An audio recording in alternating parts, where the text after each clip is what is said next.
vamos a orar.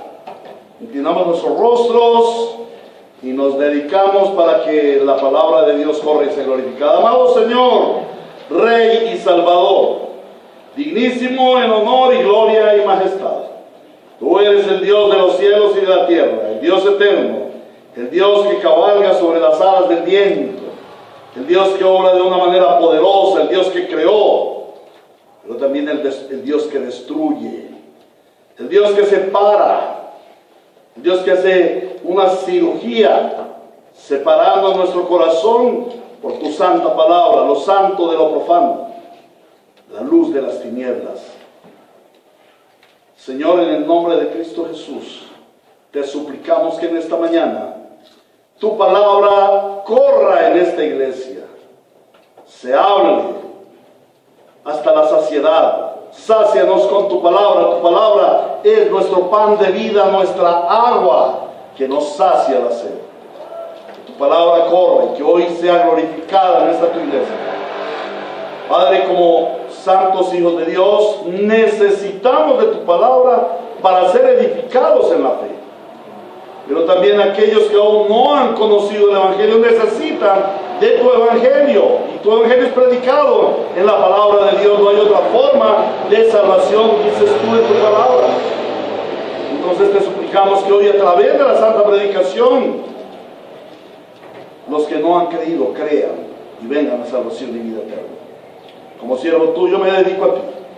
Señor, soy instrumento en tus manos, barro en las manos del alfarero. Haz como tú quieras en mi vida y úsame como un instrumento para tu gloria. Te lo suplicamos en Jesucristo nuestro Redentor. Amén y amén. Este es el sermón correspondiente al día del Señor, 10 de diciembre de 2017, titulado El fundamento de la fe del reino. Esta es una serie de sermones, el fundamento de la fe del reino. El primer sermón es Jesús es el Cristo, fundamento de la fe del reino. Primer sermón, Jesús es el Cristo. Y leemos la santa palabra del Señor, continuando con nuestro estudio sistemático, nuestra predicación expositiva, Mateo capítulo 16, versículos 13 al 20. Mateo 16, versículos 13 al 20. Esto dice hoy el Espíritu Santo a su iglesia bíblica Ríos de Gracia. Si escuchas hoy su voz, no endurezcas tu corazón como lo hicieron nuestros antepasados en Meribá.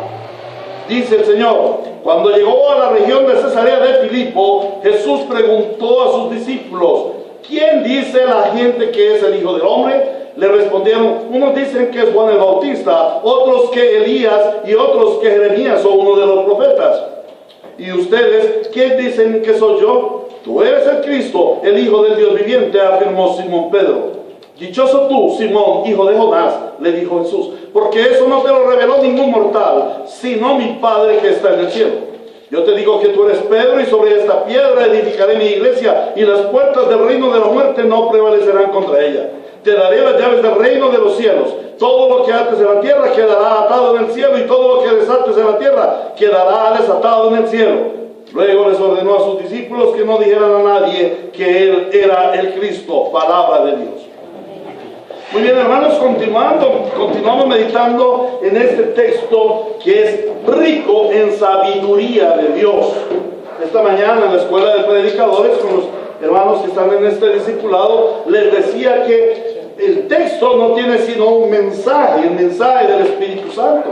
No es que un texto tenga varios mensajes. No, un texto no tiene sino un mensaje, el mensaje del Espíritu Santo. Es lo que dice el Señor. Sin embargo, cada texto tiene diferentes aplicaciones.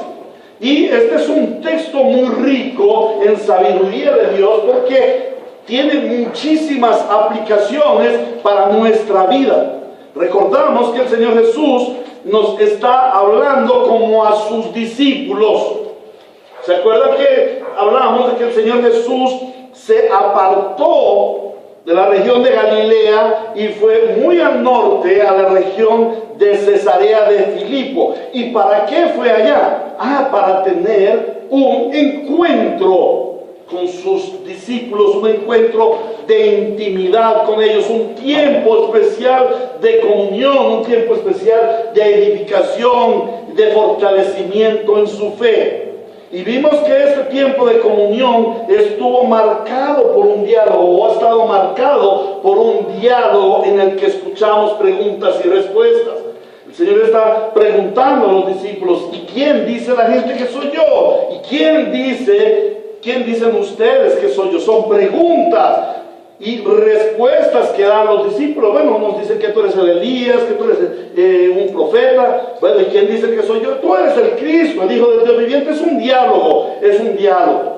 Ahora, hemos visto que el tema principal de este diálogo es la fe.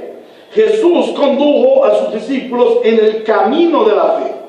Les impartió fe por su palabra. La fe viene por el oír, y el oír por la palabra de Dios. Les probó en la fe mediante todas esas circunstancias que ellos pasaron. Incluso el rechazo de los fariseos y maestros de la ley, la contienda que ellos formaron con el Señor Jesucristo, la tempestad en la barca. Siempre el Señor, en cada aspecto de la vida de ellos, les estaba probando en la fe mediante esas circunstancias. Pero también les examinó en la fe. Y un examen de fe es esta pregunta: ¿quién dice la gente que soy yo? ¿Y quién dicen ustedes que soy yo? Pero el Señor Jesús no solamente les examina, sino que también les aprueba y les fortalece. ¿Cómo les fortalece? Confirmándolos en que su fe es una fe correcta. Y vimos la semana anterior que cuando el Señor Jesús nos confirma, nosotros quedamos como fortalecidos, ¿no? Como, wow, voy por el camino correcto. Qué bueno es cuando nosotros descubrimos por el Señor que estamos en el camino correcto. ¿Cuántos de ustedes se han preguntado, pero será que esa es la iglesia donde el Señor quiere que yo esté? ¿Cuántos también han tomado una determinación equivocada porque no han tenido la fe correcta? ¿Cierto? Han pensado como los fariseos. Jesús es un profeta. Bueno, en esa iglesia, allá predican el evangelio. Sí, eso es como en las otras. Eso es lo mismo ir allá que más allá o acullá. Eso no importa. No, hermanos. El Señor nos tiene en una iglesia que se caracteriza por su presencia por medio de la palabra. Y cuando nosotros sabemos que esta es la iglesia, de ahí no nos sacan. Un caso especial es el caso de la hermana Crucecita. La hermana Cruz, por ejemplo, ella vive muy lejos de aquí, y ella podía ir a 5 cuadras de su iglesia, de su casa. Hay una iglesia muy linda, una hermana nuestra, la queremos mucho los hermanos de allá, los pastores de allá. Ella podría ir allá, pero dice: no, a mí me convenció el Señor de que esta es mi iglesia, yo quiero ir a esta iglesia porque en esta iglesia me convenció el Señor. Y así la gran mayoría de hermanos firmes saben, por la fe han sido confirmados. Y qué lindo es cuando el Señor lo confirma a uno en su fe. Eso me sucedió en cierta ocasión cuando también puse en duda, o en las ocasiones, porque se hagan una cosa, todavía tengo dudas, a veces del ministerio. Señor, ¿será que yo sí estoy en lo correcto? ¿Será que yo sí he sido llamado a pastorear una iglesia? Pero me falta tanto, pero oh Señor, tengo tantas dificultades. ¿Será que sí es? Y el Señor me confirma y me dice: sí es, sigue adelante. Cuán bueno es cuando el Señor Jesús nos confirma y nos afirma, nos da esa firmeza en la fe y en su delegación ministerial. Cuando nosotros sabemos eso, podemos ver cómo Él nos sostiene en la vida de fe por el poder del Espíritu Santo. Amén. Entonces, eso es lo que hemos venido viendo hasta el momento de este texto. A partir de este sermón, nosotros vamos a contemplar la importancia de la frase: tú eres el Cristo, el Hijo del Dios viviente, la frase que afirmó Simón Pedro. ¿Por qué vamos a ver la importancia de esta frase? Porque es el fundamento de la fe del cristiano.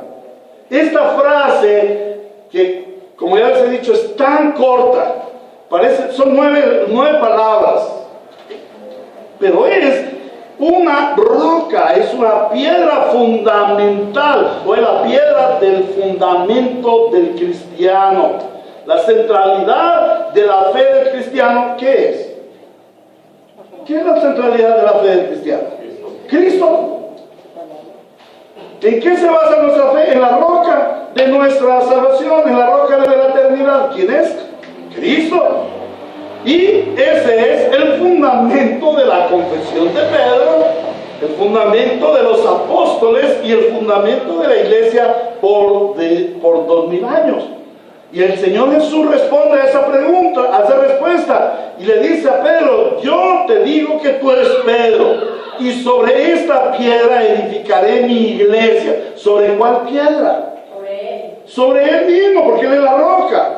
Pero también sobre aquella roca que es la confesión de fe de Pedro. ¿Y cuál es la roca? ¿Cuál es la confesión de Pedro?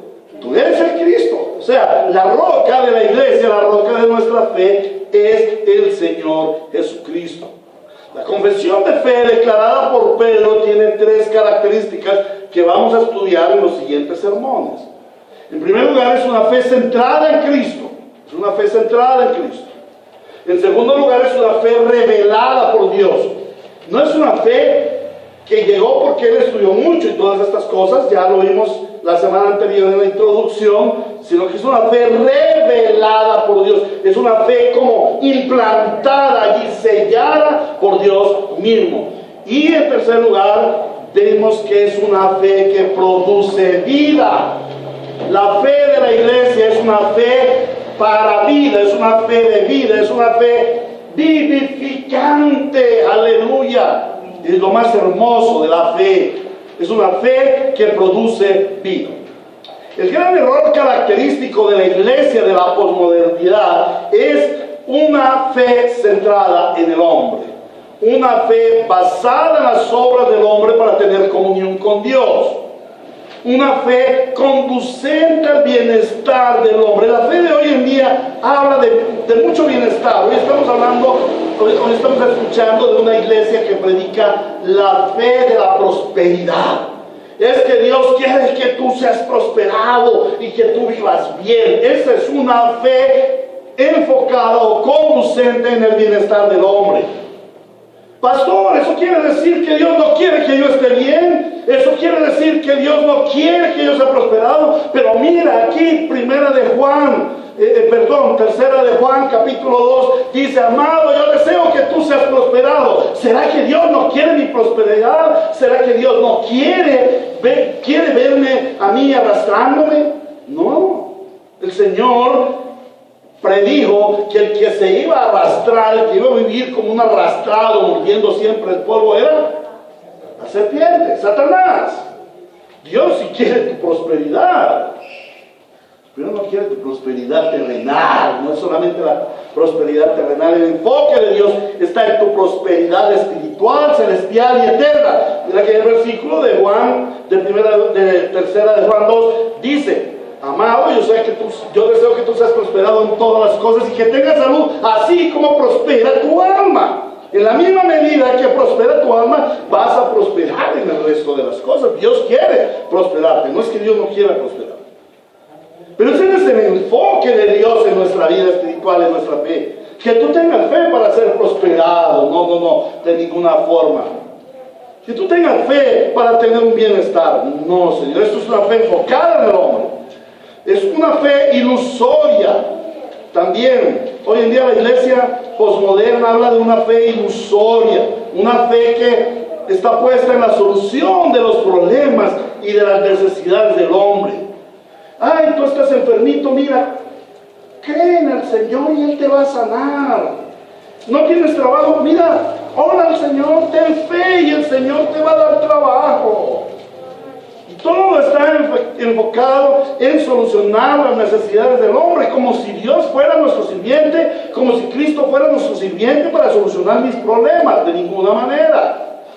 Esta fe enfocada en el bienestar del hombre, en la solución de los problemas y las necesidades del hombre, es una fe falsa. Es la fe de la que habla el Señor allí, que tenían las gentes de los tiempos del Señor, que decían: Él es un profeta. Hoy en día, ¿quién es Cristo para la gente? Un milagrero, un solucionador de problemas, un banco a donde ir a pedir plata aunque no nos la dé. No, esa es una fe ilusoria, una fe falsa, y esta fe fue reprobada por el Señor Jesucristo. Lo vimos hace 8 días en la respuesta incorrecta. Ahora, la fe del Evangelio, la fe de la Biblia, la fe que Dios aprueba, es esa fe que está centrada en la persona de nuestro Señor Jesucristo. Ahora, es que fe no se trata de creer en alguna cosa o en alguien. Eso se llama fe en la fe. Es lo que hoy en día pulula en muchos movimientos cristianos. Crea. No importa en qué, pero crea. Si usted cree, cree en usted mismo. Al que le cree todo le es posible, dice la gente.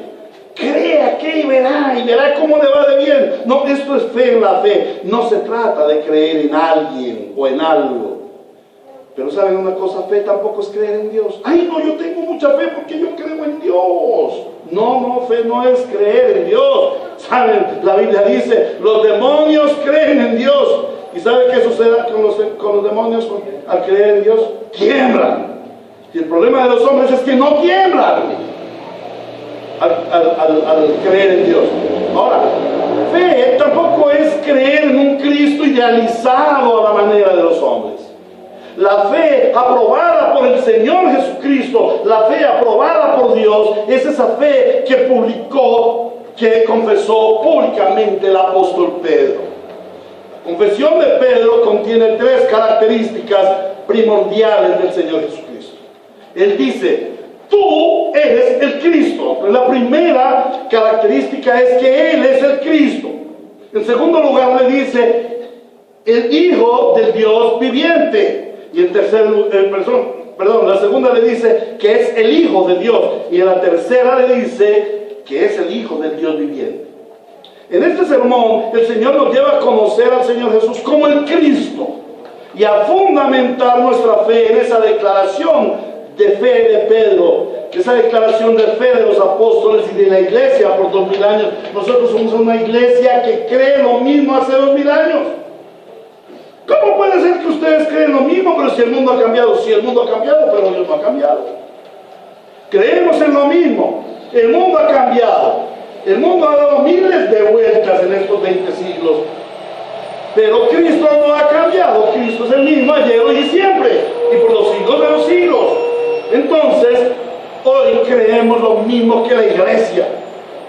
Durante 2000 años ha creído lo mismo que Pedro confesó. Y como iglesia bautista, como iglesia bíblica, como iglesia reformada, nosotros confesamos nuestra fe públicamente y decimos, tú eres el Cristo, el Hijo del Dios viviente. Amén. Ahora, en este sermón vamos a conocer a Jesús como el Cristo, como el ungido de Dios para ser profeta, sacerdote y rey. Y vamos a mirar en primer lugar a Cristo, el ungido, como profeta. En la respuesta del apóstol Pedro, él dice, tú eres el Cristo. Generalmente conocemos que la palabra Cristo en la persona del Señor es una forma o complemento para llamar a Jesús. Bueno, ¿quién es? Es Jesucristo. Es otra forma de decirle a Cristo, oh Cristo bendito, ayúdame Cristo, oh Señor. Pero para el pueblo judío, para aquellos apóstoles de la época del Señor Jesús, para aquellos discípulos, la palabra Cristo es la traducción al griego de una palabra hebrea que significa el ungido.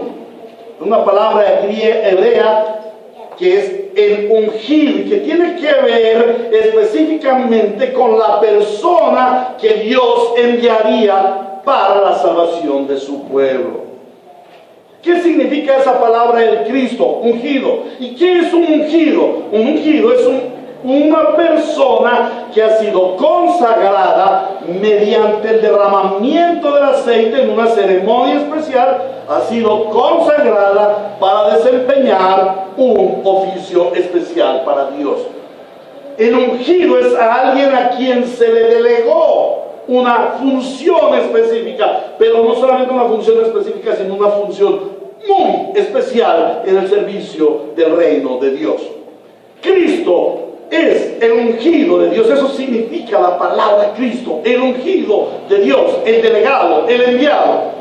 Él fue consagrado cuando en el consejo eterno y celestial, allá en la reunión antes de la creación del mundo, el Padre, el Hijo y el Espíritu Santo ungieron al Señor Jesús con un derramamiento del Espíritu Santo que fue efectivo aquel día del bautismo. Cuando Él bajó a las aguas, dice claramente que bajó a Él el Espíritu Santo en forma de paloma. Y como lo dice el apóstol Pablo, yo vi cuando el Espíritu Santo cayó sobre la persona del Señor Jesús. Él es el Mesías.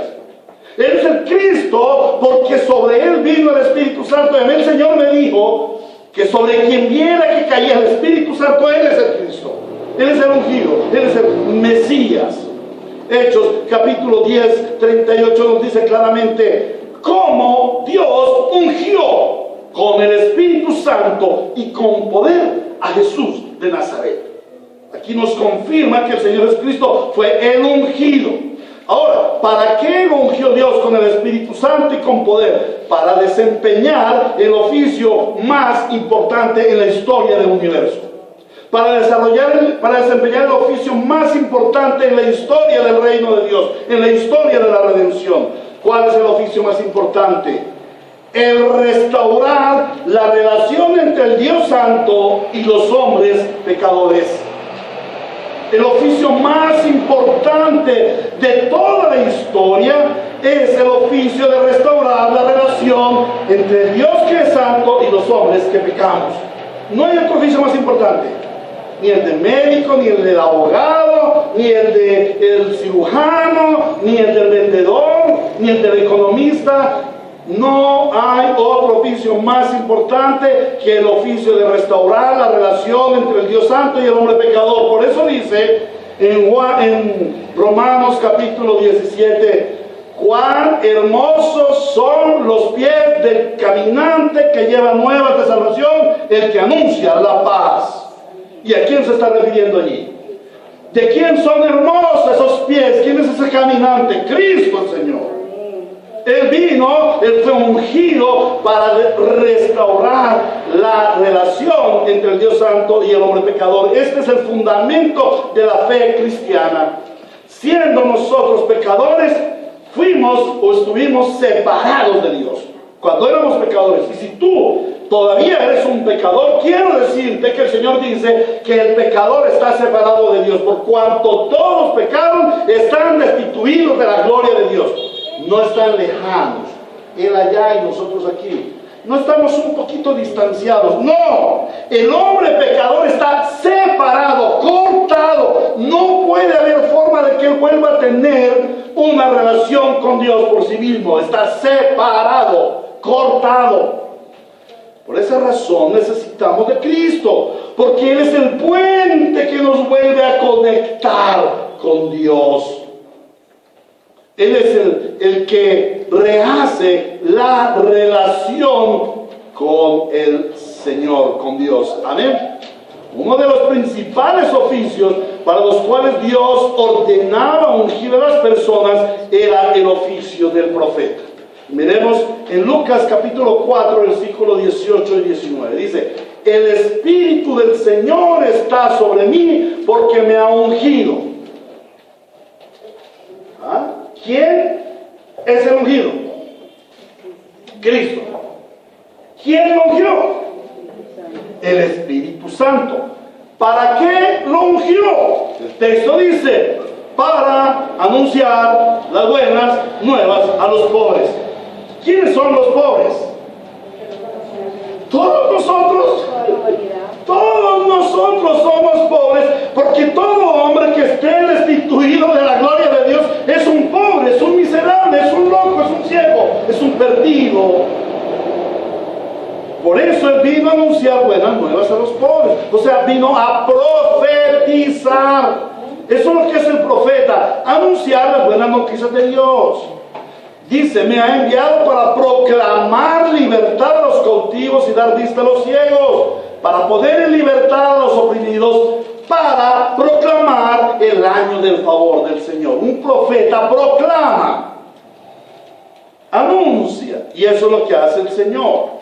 Hace 8 días veíamos que la palabra profeta proviene del hebreo naví, que significa el que revela los secretos de Dios.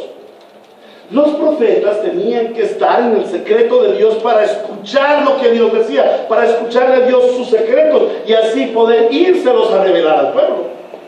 Sin embargo, todos los profetas del Antiguo Testamento fueron imperfectos, estuvieron afectados también por el pecado y ellos alcanzaron a transmitir solamente el mensaje de la voluntad de Dios. Pero el Señor Jesucristo permaneció eternamente en el secreto de Dios, en la compañía de Dios, en la unidad con Dios, porque el Señor Jesucristo es Dios en la persona del Hijo. Y cuando el Señor Jesucristo fue ungido como profeta, Él fue enviado no solamente para transmitir el mensaje de Dios, más que para transmitir el mensaje, Él vino a transmitir el ser de Dios, la naturaleza de Dios. El Cristo es el profeta que no solamente anuncia el mensaje, sino que nos transmite la naturaleza divina. Amén. Juan capítulo 1 versículo 18 dice: a Dios nadie lo ha visto nunca. El Hijo unigénito, que es Dios y que vive en unión íntima con el Padre, Él nos lo ha dado a conocer. Cristo, ungido como profeta, nos revela a Dios. El hombre, cuando cayó en pecado, perdió la comunión con Dios. Pero peor aún, más grave que haber perdido la comunión con Dios, es que perdió la noción de Dios. Y vemos como ya Caín perdió la noción de Dios, ya no se daba cuenta quién era Dios. Tanto así que contendió horriblemente contra Dios, le respetó y se rebelizó completamente contra Dios. El primogénito de Adán se rebeló, tuvo una rebelión terrible contra Dios y mató a su hermano. ¿Por qué? Porque perdió absolutamente la conciencia de quién es Dios, de la soberanía de Dios, del poder de Dios, de la santidad de Dios, de la eternidad de Dios. Por ello dice el texto allí en Juan 1:18 que nadie ha visto nunca a Dios, porque el hombre perdió el concepto de Dios.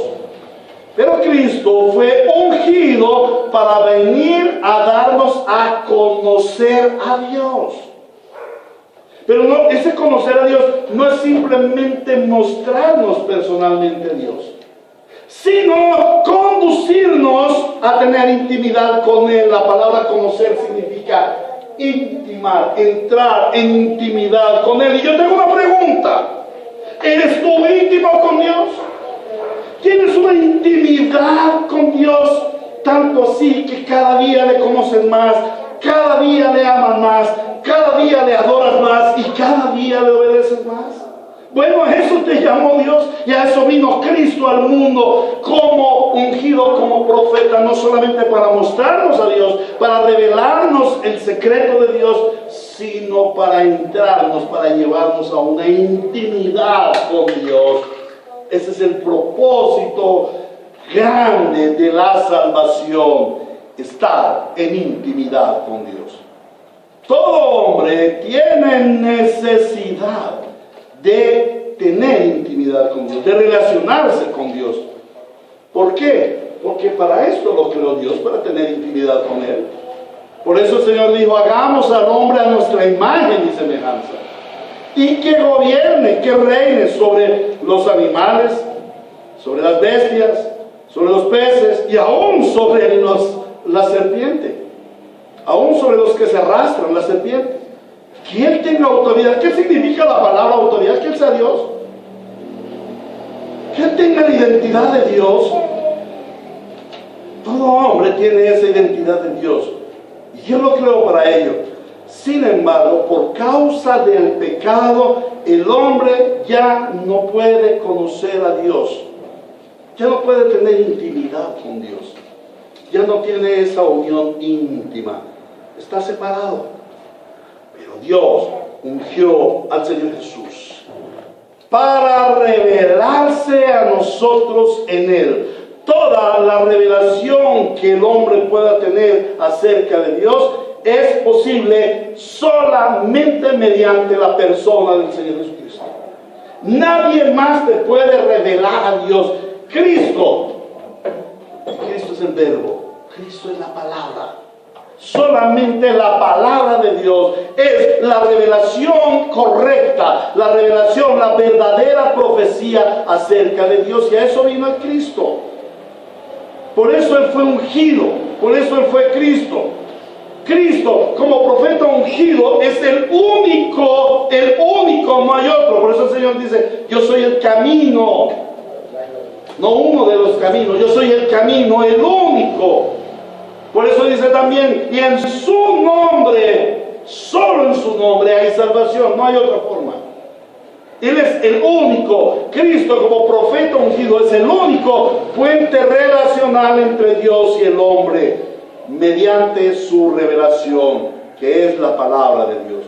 Nuestro fundamento de fe, como cuando Pedro dice, tú eres el Cristo, es que solamente en Cristo podemos conocer a Dios, y que Dios no se relaciona con nosotros, sino solamente mediante Cristo.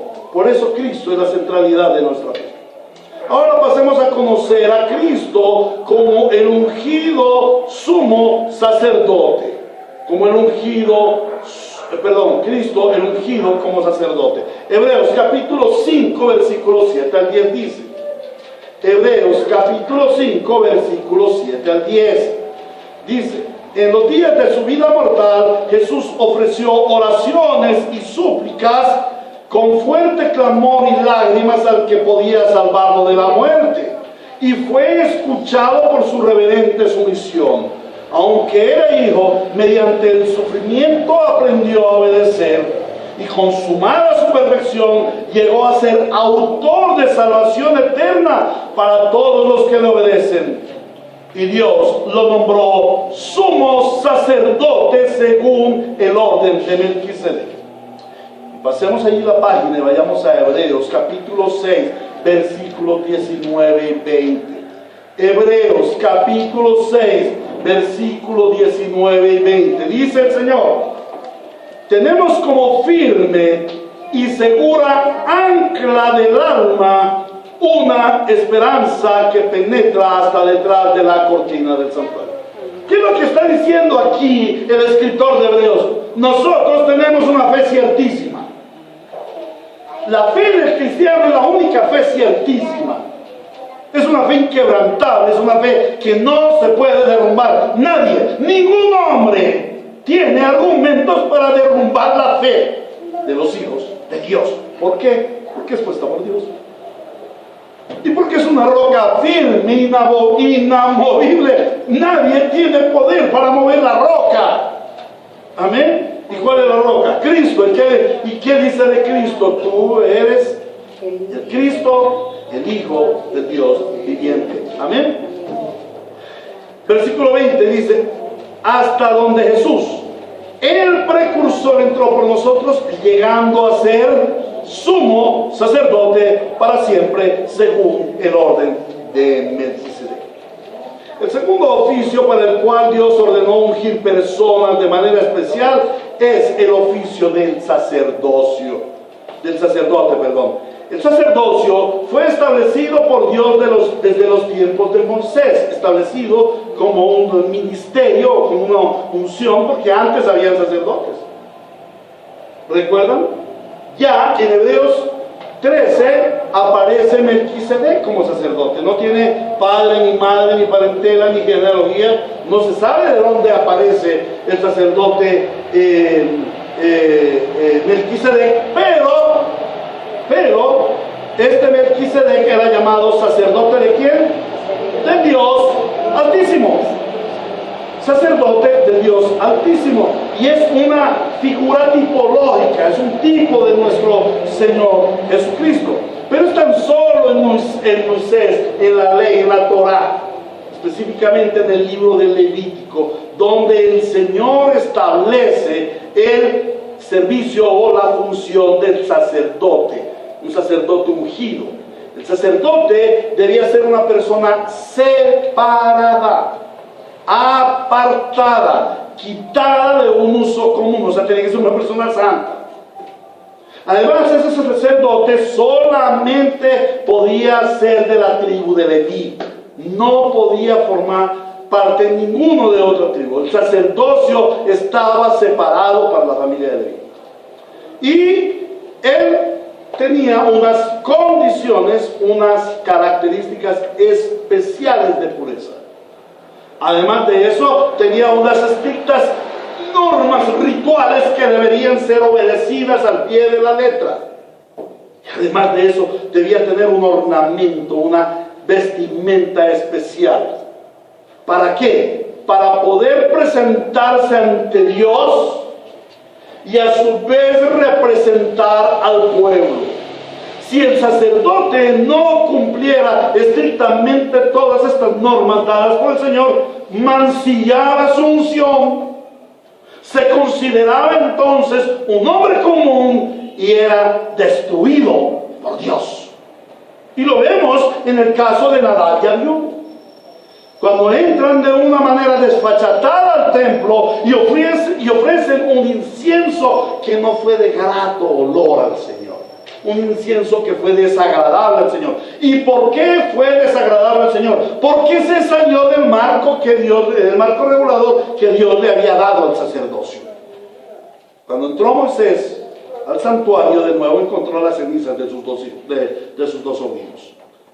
Cuando entró Aarón, encontró las cenicitas de sus dos hijitos. Fueron fulminantemente destruidos, fueron fulminantemente quemados. ¿Por qué? Porque mancillaron la unción y pasaron a ser hombres comunes. Y un hombre común no puede estar en la presencia de Dios.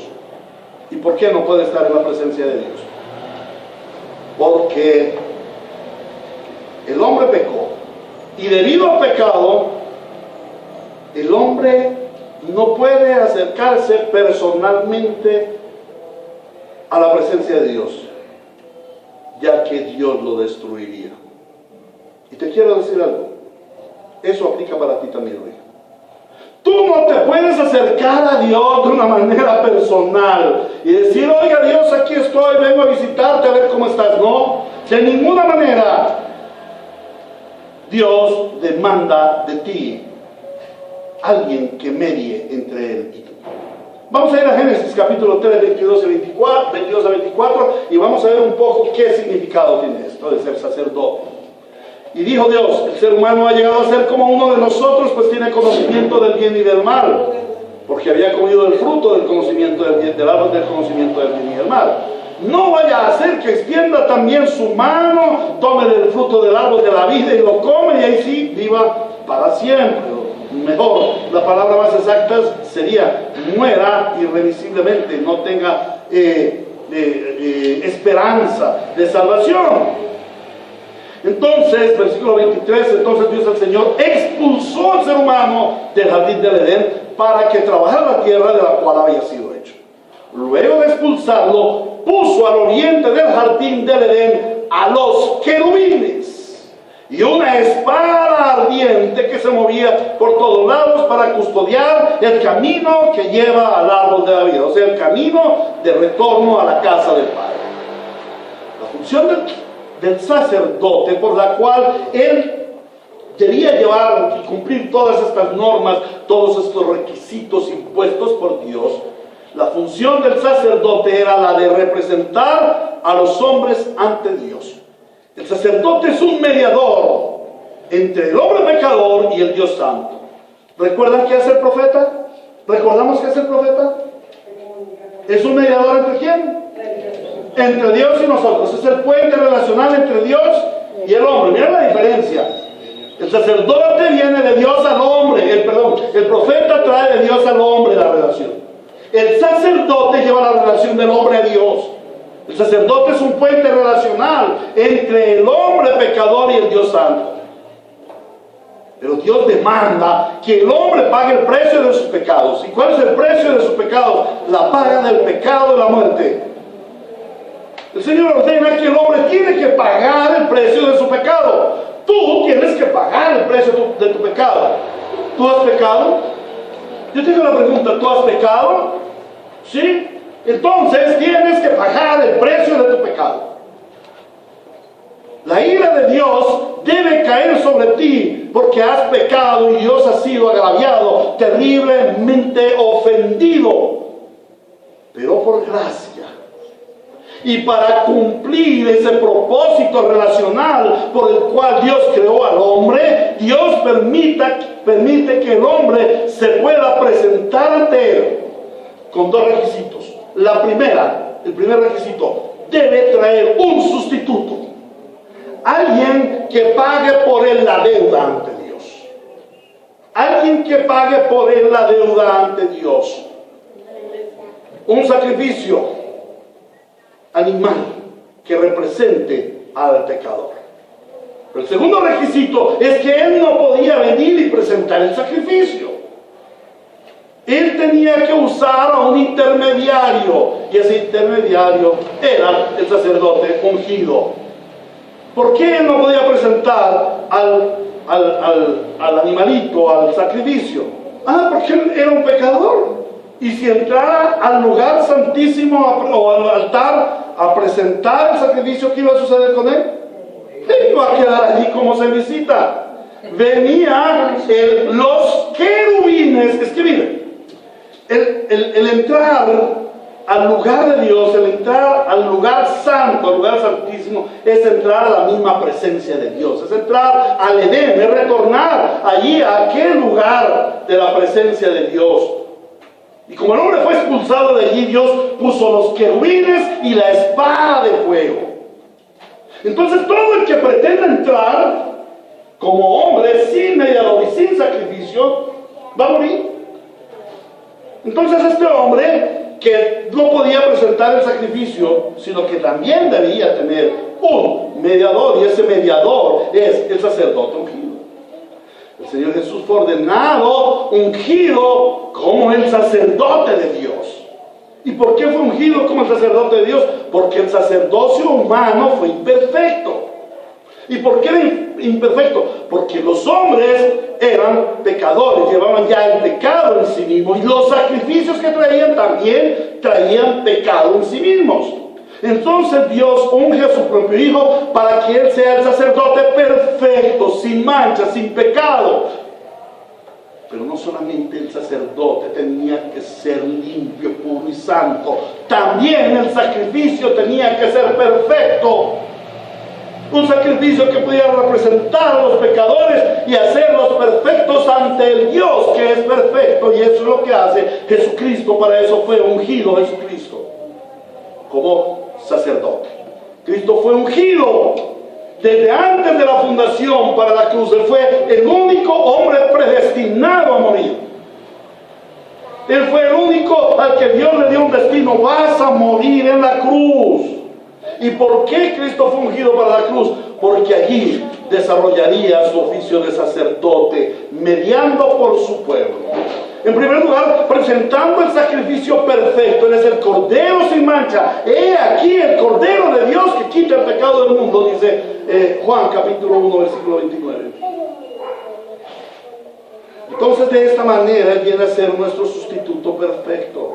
Y siendo nuestro sustituto, Él paga con su muerte el precio de nuestros pecados y nos da la vida eterna, la vida nueva, la vida de Dios. Ese es el oficio del sacerdote. Interceder por nosotros, presentar el sacrificio para que nosotros tengamos una vida nueva, una vida santa, una vida eterna, una vida de Dios. Como sacerdote, Cristo intercede, es mediador por su pueblo. Él nos vuelve a relacionar con Dios mediante su sacrificio salvífico, la redención, el perdón de nuestros pecados. Jesús, el Señor, el Cristo, es el único puente relacional entre Dios, entre el hombre y Dios. Todo hombre necesita a Cristo como mediador ante Dios, porque todo hombre ha pecado. Y definitivamente en algún momento de su vida el hombre va a presentarse ante Dios. Y si no cuenta con Cristo como mediador, la ira de Dios, la espada de fuego y los querubines caerán sobre él y lo destruirán. El fundamento de nuestra fe es que solo Cristo puede ser nuestro sacerdote que media entre Dios y nosotros. Solo Él es el ungido, quien siendo perfecto nos presenta perfectos ante el Dios que es perfecto. Y cuando hablamos de perfección nos referimos a la palabra santidad. Y aquellos que no vienen a la escuela dominical, les ruego el favor, ¿quieren aprender de santidad? Vengan a aprender de santidad, porque en la escuela dominical se está enseñando lo que es santidad. Si preguntamos a la gran mayoría de cristianos qué es santidad, la gran mayoría de cristianos dirán, no, santidad es portarse bien, ser buenitos, no decir groserías, hacer el bien. No, eso no es santidad. Esas son obras. Esas son consecuencias de la santidad, eso es fruto de la santidad. La santidad es una naturaleza. Es una naturaleza que imprime Cristo el Santo al ofrecerse como sacerdote por nosotros. Él ofrece el sacrificio y también media por nosotros y nos da su identidad de Hijo de Dios, su naturaleza de santidad. Amén. De tal manera que Cristo es el único puente que puede establecer una relación entre el hombre y Dios. Amén. Ahora vamos a ver a Cristo ungido como rey. Mateo capítulo 2, 1 al 6. Después de que Jesús nació en Belén de Judea, en tiempos del rey Herodes, llegaron a Jerusalén unos sabios procedentes del oriente. ¿Dónde está el que ha nacido rey de los judíos?, preguntaron. Vimos levantarse su estrella y hemos venido a adorarlo. Cuando lo oyó el rey Herodes, se turbó y toda Jerusalén con él. Así que convocó de entre el pueblo a todos los jefes de los sacerdotes y maestros de la ley y les preguntó dónde había de nacer el Cristo. ¿Qué significa la palabra Cristo? El ungido de Dios. El ungido de Dios en este caso, ¿para qué? Para ser rey, para ser rey. En Belén de Judea le respondieron, porque esto es lo que ha escrito el profeta, pero tu Belén, en la tierra de Judá, de ninguna manera eres la menor entre los principales de Judá, porque de ti saldrá un príncipe que será el pastor de mi pueblo Israel. Cuando vinieron los sabios de Oriente, dijeron, ¿a dónde ha nacido el rey de los judíos? Lo reconocieron como rey. Entonces preguntan, se convoca a la gente del pueblo, ¿y a dónde es que va a nacer el Cristo, el ungido, para ser rey? El tercer oficio que requería la unción ordenada por Dios fue el oficio de rey. El oficio de rey en nuestros días, y el oficio de rey que predican muchas iglesias, es el de una simple figura cómoda, vieja, tradicional y muy romántica. Una figura hollywoodesca. Pero hay muchos reyes hoy en día viven en el exilio de su nación y esperan algún día volver a su nación. ¿Y para qué quieren volver a su nación? Para sentarse en un trono y vivir en un castillo y ser reconocido de las gentes, pero no gobiernan, pero no para gobernar. La reina Isabel de Inglaterra no gobierna, y el que gobierna es el parlamento. Muchos reyes no gobiernan, la gran mayoría de los reyes no gobiernan, gobiernan los parlamentos, gobiernan los presidentes. En España también hay un rey, y nadie, ese rey es una figura linda que tiene allá, es un muñequito, un títere que tienen allí, pero él no reina. En la Biblia el rey tiene la función de gobernar, y específicamente esa función de gobierno es conquistar, establecer y avanzar su reino. En el caso de Cristo es conquistar, establecer y avanzar el reino de Dios en medio de su pueblo. Cuando Dios ungió reyes en Israel, lo hizo para que ellos conquistaran. establecieran y avanzaran el reino de Dios en medio de su pueblo. Cuando Dios creó al ser humano, lo creó para ser rey del pueblo de Dios. Dios le dio a Adán la función de señorear y la función de sojuzgar. Sojuzgar es establecer la justicia de Dios en la tierra. Nuestro padre Adán fue puesto por Dios para cuidar el jardín y para labrarlo, para que produjera fruto. Eso es lo que hace un rey: avanzar, hacer producir, fructificar el reino de Dios. Sin embargo, Adán pecó y votó, despreció el reino que Dios le dio. Lo entregó. Y lo peor del caso, peor que haber entregado el reino, es que al haber entregado el reino, él pasó a ser gobernado por el pecado y por el diablo. No solamente perdió el reino, también perdió a su rey. El plan de Dios es establecer su reino en medio de su pueblo, es restablecer su reino en medio de su pueblo y llenar la tierra de su gloria mediante un gobierno justo de Dios en toda la tierra. Los reyes ungidos en el Antiguo Testamento se centraron en ejercer poder, en gobernar, en librar batallas. ¿Para qué? Para sus propias conveniencias, para su propia riqueza, para su propio renombre. Así como los demás reyes del mundo. Ellos no se diferenciaron mucho de los demás reyes del mundo. Ninguno de los reyes de Israel cumplió el propósito de Dios de restablecer el reino de Dios. Ni siquiera sobre el mismo Israel. Mucho menos ellos avanzaron del reino de Dios a otras naciones. Pero Cristo es ungido como rey. David fue prototipo de Cristo, imagen muy distorsionada, una sombra de quien iba a ser Cristo, porque fue el rey más cercano al proyecto de Dios de establecer un rey para avanzar el reino, para conquistar, para establecer y avanzar el reino de Dios en la tierra. Los otros estuvieron muy lejanos. El que quizás más se pareció a este modelo fue David. Pero David es un modelo de Cristo. Entonces, Cristo es ungido como rey. Como el rey que establece el reino de Dios. Pero Él no establece el reino de Dios en un lugar geográfico, en una nación, sobre un territorio. Él establece el reino de Dios en un lugar más tremendo, que es el corazón y la vida de cada persona que cree en Él.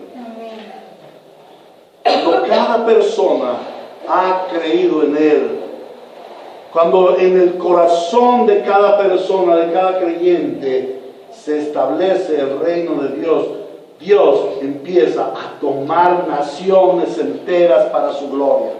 Hoy en día el reino de Dios está en todo lugar del mundo, perseguido, con mártires de esta tierra, asesinados muchos de ellos, sufrientes la gran mayoría, hombres y mujeres en los que Cristo ha venido a reinar, y Él está conquistando, estableciendo y avanzando su reino en Cristo a través de nosotros los cristianos. Ese es el llamado, esa es la unción que el Señor Jesucristo tiene como rey. Cristo es ungido como rey para conquistar al mundo que ha sido gobernado por el príncipe de las tinieblas. Cristo es el rey que desplaza el reino del pecado y establece su reino santo. Cristo es el rey que conquista el reino de la muerte y establece su reino de vida. Cristo desplaza el reino de las tinieblas y caos para establecer su reino de orden y de luz. Cristo es el rey eterno, el rey indestructible, el rey que no se desmorona. Él es el rey de la gloria. El ungido rey que conquista, establece y avanza su reino, venciendo al enemigo, derrotando al maligno, pisoteando al vengativo. Nuestro fundamento de fe es que Cristo es el ungido de Dios para ser nuestro gran Rey, para ser soberano Señor y poderoso Salvador. Y si Él es el Rey, nosotros ¿cómo qué venimos a hacer? Sus súbditos, subordinados a Él, siervos de Él, siervos por amor, siervos por convicción, siervos de fe, siervos pero libres, siervos con esperanza gloriosa de un reino celestial, eterno y perfecto. Porque nuestro reino no es de este mundo, nuestro reino es de este mundo. Nosotros vivimos en un reino espiritual, en un reino celestial y en un reino eterno. ¿Por qué amamos al mundo? ¿Por qué nos anclamos al mundo? Porque no visionamos el reino de Dios. ¿Por qué no nos interesa apartar el día domingo todo para el Señor? Porque no estamos bajo su reino, no queremos su reino, somos rebeldes a su reino. ¿Por qué persistimos en el pecado? Porque no estamos bajo su reino, porque no nos identificamos con su reino, que es espiritual. A nosotros nos gustan más cosas carnales, mundanales y pecaminosas que las cosas del reino. Las cosas del reino son un hobby. No, las cosas del reino no son un hobby. El reino es el reino y es lo que vamos a vivir en la eternidad. Por eso nuestra mente debe ser renovada. El Señor dice: renovaos en el Espíritu Santo, renovaos en el Espíritu de vuestro entendimiento, para que podáis comprender la voluntad de Dios, que es buena, agradable y perfecta. Pero no hemos sido renovados y no consideramos que Cristo es el Rey. Decimos: oh Cristo bendito, ayúdanos. Oh Cristo, favorécenos. Oh Cristo, sánanos. Pero no decimos: oh Cristo reina, porque eres Rey. Aquí estoy, reina en mí. Quiero ser tu súbdito. Me humillo delante de ti, Señor, para que tú seas mi Rey y yo soy tu súbdito y yo te obedezco y yo te venero, yo te adoro, yo te glorifico porque eres mi Rey. ¿Cuántos de ustedes se arrodillan a orar? Y eso es una cosa que debiéramos retornar a la iglesia. ¿Por qué cuando oramos no nos arrodillamos? ¿Quién prohibió eso en la Biblia? Nos arrodillamos en señal: oh Señor, tú eres Rey. Me postro de rodillas ante el Rey. ¿Saben una cosa? Hay países, hay naciones en donde cuando el Rey sale a caminar por las calles del pueblo o en su carro, a andar entre el pueblo, las gentes se tapan los ojos y voltean su mirada del Rey, porque ni siquiera se atreven a verlo. Otros se postran ante el Rey, un Rey humano, un Rey pecador, un Rey impotente. ¿Qué será delante de nuestro Dios? Y más de nuestro Dios profeta, que estableció una relación entre Él y nosotros, y más de nuestro Cristo sacerdote, que estableció una relación entre nosotros y Él. Y ahora, como Rey, postrarnos delante de Él y adorarle. ¿Pero por qué no lo hacemos? Porque no tenemos el concepto de quién es el Cristo como Rey. Cristo fue ungido como Rey. Hermano, yo te exhorto que a partir de ahora veas a Cristo, ores a Cristo, adores a Cristo como el Rey. Que sea el Rey de tu vida y que tú seas un súbdito de Él. Amén. Amén. ¿A qué conclusión llegamos? Hemos hablado de la fe. ¿Cuál es nuestra fe? De nuevo surge la pregunta: ¿y quién dicen ustedes que yo soy? Dice el Señor Jesucristo. ¿Quién es Cristo para nosotros? La fe de los cristianos no es simplemente creer, es creer en Jesús como el Cristo, el ungido, el que fue preordenado por Dios para restablecer esa relación perdida con los hombres pecadores en el Edén. Nuestra fe se fundamenta en que solo Cristo es profeta, para darnos a conocer a Dios, para entrarnos en intimidad con Dios, para traernos a Dios y estrechar relación con Él. Nuestra fe nos muestra o afirma, promulga, proclama que Cristo es sacerdote nuestro, que Él pagó nuestros pecados, que Él es nuestro mediador y que por medio de Él tenemos amplia y segurísima entrada a Dios sin el temor de ser destruidos por la ira de Dios representada en la espada de fuego y en los querubines. Pero también nuestra fe proclama que Cristo es Rey.